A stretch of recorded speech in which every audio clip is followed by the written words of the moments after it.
आज जो है हम लोग जो हमारा चैप्टर है परमाणु तथा नाभिक का परमाणु का क्वेश्चन है। परमाणु को हम लोग एटम बोलते हैं, तो एटम चैप्टर का न्यूमेरिकल क्वेश्चन आ गया है और आज इसे सॉल्व करेंगे। और इसे भी दोनों टाइप में रखा है, हिंदी और इंग्लिश दोनों में लिखा हुआ है। तो यहाँ पर जो है हमें निकालना है।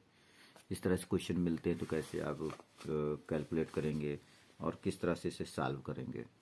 जैसे लिखा है helium plus Z equal to 2। और इससे पहले हम कहना चाहेंगे आपसे कि हमारे चैनल को सब्सक्राइब ज़रूर करें और वीडियो को लाइक भी करें, शेयर भी करें। और आपको पर डे बोर्ड से रिलेटेड आपको क्वेश्चंस मिल रहे हैं और इन्हें सॉल्व जरूर कर लें।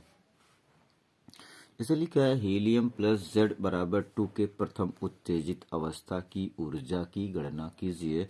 और लिखा हुआ है इंग्लिश में what will be the calculated value of the energy. हमें क्या करना है, वैल्यू कैलकुलेट करना है किसकी, एनर्जी में प्रथम उत्तेजित अवस्था का, द फर्स्ट एक्साइटेड स्टेट। अब यहाँ देखो लिखा है, सबसे पहले आपको पता होता है कि हाइड्रोजन परमाणु की आयनन ऊर्जा होता कितना है, पता है हम लोगों को 13.6 इलेक्ट्रॉन वोल्ट होता है। इसी को इसको इंग्लिश की बात करें तो हम क्या कहेंगे, ionisation energy of hydrogen atom equal to 13.6 electron volt. तो ये मुझसे कह रहा है कि भाई 13.6 इलेक्ट्रॉन वोल्ट होता है। तो सबसे पहले क्या है, तो हमें हीलियम प्लस है ना, तो सबसे पहले तो हमें पता होना चाहिए कि हमें हीलियम प्लस जो जेड बराबर 2 दिया उसकी उत्तेजित अवस्था क्या होती है, उत्तेजित अवस्था ऊर्जा क्या होती है। तो फर्स्ट एक्साइटेड स्टेट जिसको हम लोग क्या कहते हैं, ई बराबर होता है माइनस जेड स्क्वायर इंटू 13.6 बटा एन स्क्वायर इलेक्ट्रॉन वोल्ट होता है। व्हेन आपको Z इक्वल टू 2 दिया हुआ है, तो प्रथम उत्तेजित अवस्था ना, तो प्रथम उत्तेजित अवस्था, तो द एनर्जी ऑफ, देखो यहां से देख लो, the energy of the first excited state, इसी को हम लोग कहते हैं हिंदी में Z बराबर 2 पर प्रथम उत्तेजित अवस्था की के लिए यानी कि n बराबर 2, n बराबर 2। तो अब यदि हम n या z की जगह पे क्या रख दें, 2 रख दें और n की जगह पे 2 भी रख देंगे, तो उसके लिए जो ऊर्जा होगी इक्वल टू, ये हो जाएगा माइनस रखेंगे ऐसे 2 का स्क्वायर इंटू 13.6 बटे ये भी 2 का स्क्वायर हो जाएगा, इलेक्ट्रॉन वोल्ट आ जाएगा। तो 2 के स्क्वायर से 2 का स्क्वायर क्या हो जाएगा, कैंसिल हो जाएगा।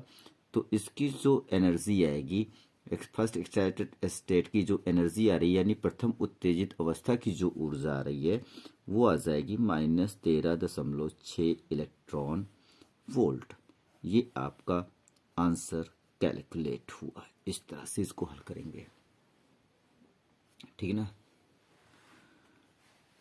अब देखें दूसरा है हाइड्रोजन परमाणु की आयनन ऊर्जा।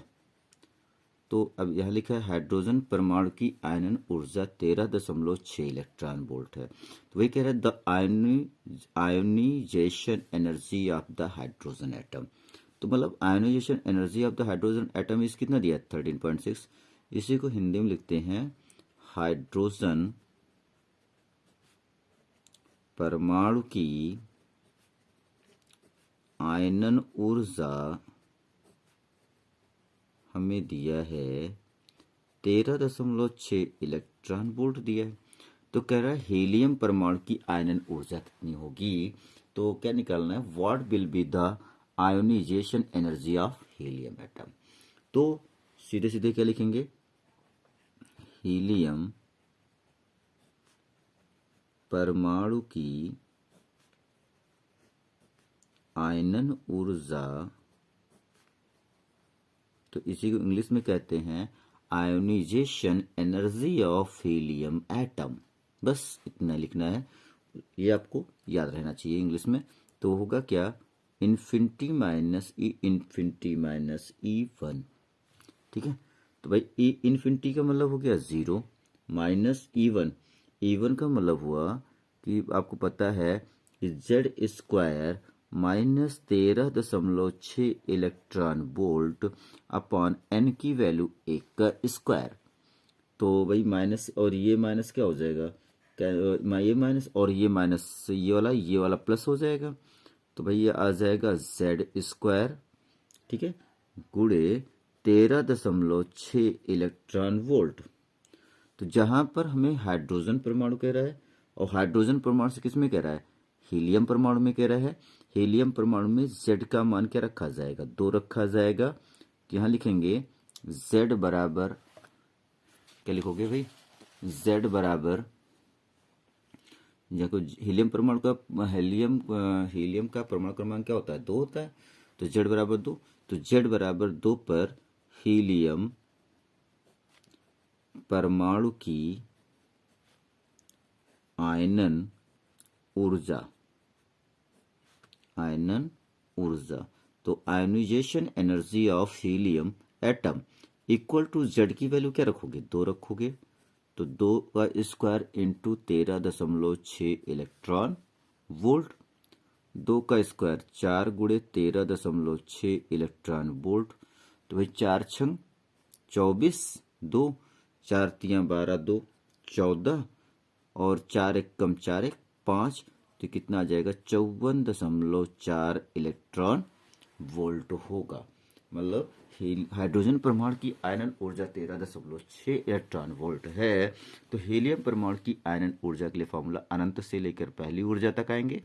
तो इन्फिनिटी माइनस ई वन, उसके लिए फॉर्मूला होता है, तो इन्फिनिटी का मतलब 0 minus Z square into 13.6 electron volt upon n square होता है।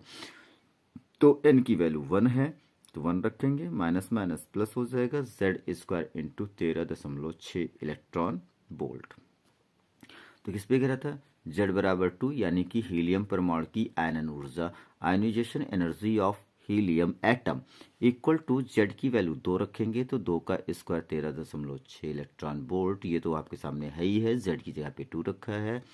तो 2 दूनी 4, 4 से 13.6 को गुणा करेंगे तो कितना आ जाएगा 54.4 इलेक्ट्रॉन वोल्ट आएगा। तो इस तरह से क्वेश्चन को सॉल्व करेंगे। ठीक है, तो एकदम कैलकुलेशन सहित आपको दिखाया जा रहा है। कैलकुलेशन देखेंगे अपना, कैलकुलेशन कैसे है, डीप है, मतलब हमको नहीं आता है उतना, पावर को ऐड करना बता रहे हैं, और कैसे प्लस लगता है, कैसे माइनस आ जाता है, तो ये सारी चीज़ें इसके अंदर आपको सिखाई जा रही हैं।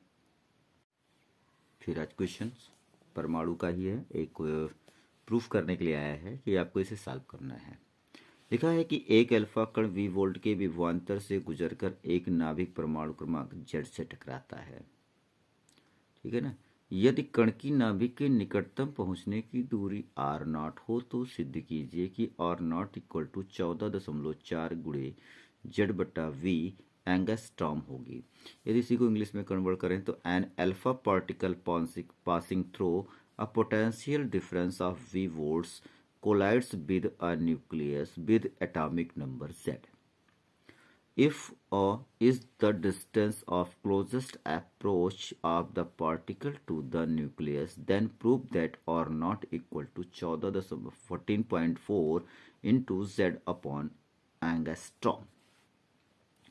ठीक है ना, तो इसे हम सॉल्व कैसे करें, हल करना है हमें। तो सबसे पहली बात तो आपको पता होना चाहिए, तो अल्फा कण है यानी कि अल्फा पार्टिकल्स, तो चार्ज ऑफ अल्फा पार्टिकल्स, और हिंदी में क्या लिखेंगे, अल्फा कण पर आवेश। यदि इसको हम इंग्लिश में लिखना चाहें तो charge of alpha particles equal to +2e। और नाभिक के लिए क्या लिखेंगे, नाभिक पर आवेश, तो चार्ज ऑफ न्यूक्लियस।